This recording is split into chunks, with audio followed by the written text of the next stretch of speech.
मेरे दोस्तों, कहा जाता है कि इस रमजानुल मुबारक की 15वीं तारीख को रात में चांद ग्रहण और दिन में सूरज ग्रहण होगा। और जिस रमजान में ये तमाम निशानियां जाहिर होंगी, इसके 1 साल बाद कयामत कायम हो जाएगी। इस रमजान के बाद बड़े बड़े फितने जाहिर होना शुरू हो जाएंगे। दुनिया अपने इख्तिताम की तरफ बढ़ने लगेगी और फिर एक वक्त ऐसा आएगा जब कयामत कायम हो जाएगी और अल्लाह ताला उस कायनात की हर चीज को फना फरमा देगा, तो उस रूए जमीन पर कोई भी चीज बाकी नहीं रहेगी।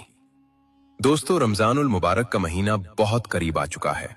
हमें और आपको रमजानुल मुबारक के लिए इसी तरह तैयारी करनी चाहिए जैसे आका सल्लल्लाहु अलैहि वसल्लम रमजान की तैयारी फरमाया करते थे और सहाबाए कराम रजी अल्लाह अन्हुम तैयारी किया करते थे।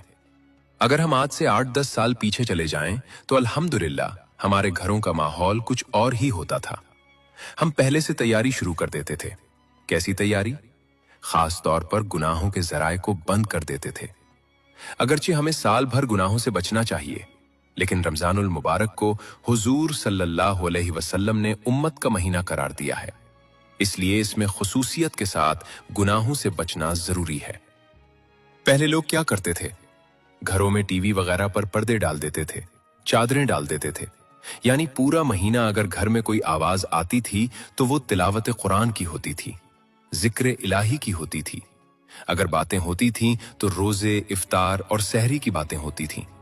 अल्लाह की हम्द, रसूल की नात, इबादत का माहौल। कोई सीरियल नहीं, कोई ड्रामा नहीं, कोई फिल्म नहीं, कोई लाफ्टर शो नहीं।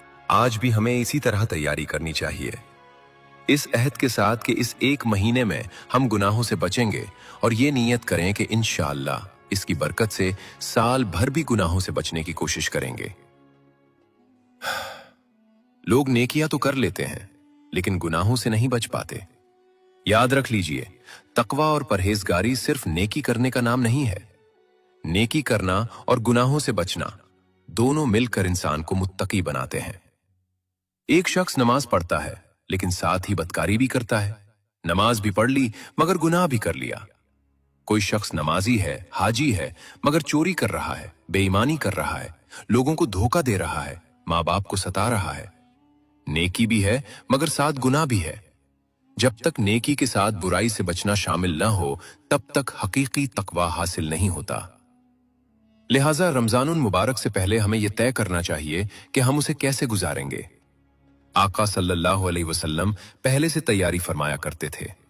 बुजुर्गाने दीन के हालात में आता है कि वो रमजानुल मुबारक की आमद से तकरीबन 6 माह पहले उसका इंतजार और तैयारी शुरू कर देते थे, और जब रमजान गुजर जाता तो 6 माह तक उसके जाने का गम करते थे कि इतना मुबारक महीना हमसे रुखसत हो गया। रमजान करीब आ रहा है। कम से कम एक अहद कर लें कि हम हर गुनाह से बचने की कोशिश करेंगे और नेकी का कोई मौका जाया नहीं होने देंगे। अगर हम इस नीयत के साथ रमजान गुजारेंगे तो इंशाअल्लाह दिल में इनकलाब आएगा, घर में इनकलाब आएगा, रूह में इनकलाब आएगा, जिंदगी बदल जाएगी और अल्लाह ताला हमें तकवा और परहेजगारी अता फरमाएगा। अल्लाह ताला ने नबी करीम सल्लल्लाहु अलैहि वसल्लम पर झूठ बांधने को बहुत बड़ा गुनाह करार दिया है। सही बुखारी और सही मुस्लिम में रसूलुल्लाह सल्लल्लाहु अलैहि वसल्लम का फरमान है, जिसने मुझ पर जानबूझकर झूठ बोला वो अपना ठिकाना जहन्नम में बना ले। एक और रिवायत में है, जो शख्स ऐसी बात मेरी तरफ मंसूब करे जो मैंने नहीं कही, वो अपना ठिकाना जहन्नम में बना ले। अल्लाह ताला से दुआ है कि वो हमें तमाम गुनाहों से बचने की तौफीक अता फरमाए और हुजूर अकरम सल्लल्लाहु अलैहि वसल्लम के बताए हुए रास्ते पर चलते हुए जिंदगी गुजारने की तौफीक अता फरमाए और हमें आप सल्लल्लाहु अलैहि वसल्लम की सच्ची मोहब्बत में जीना और मरना नसीब फरमाए। मेरे प्यारे दोस्तों, हमें यह मालूम नहीं कि रमजान 2026 हमारा आखिरी रमजान होगा या नहीं, लेकिन ये जरूर मालूम है कि हमारी जिंदगी का एक न एक दिन आखिरी जरूर होगा। इसलिए अक्लमंद वो है जो हर रमजान को अपनी जिंदगी का आखिरी रमजान समझकर गुजारे। आइए हम अहद करें कि इस रमजान को आम रमजान की तरह नहीं गुजारेंगे, बल्कि इसे अपनी जिंदगी का सबसे बेहतरीन रमजान बनाएंगे।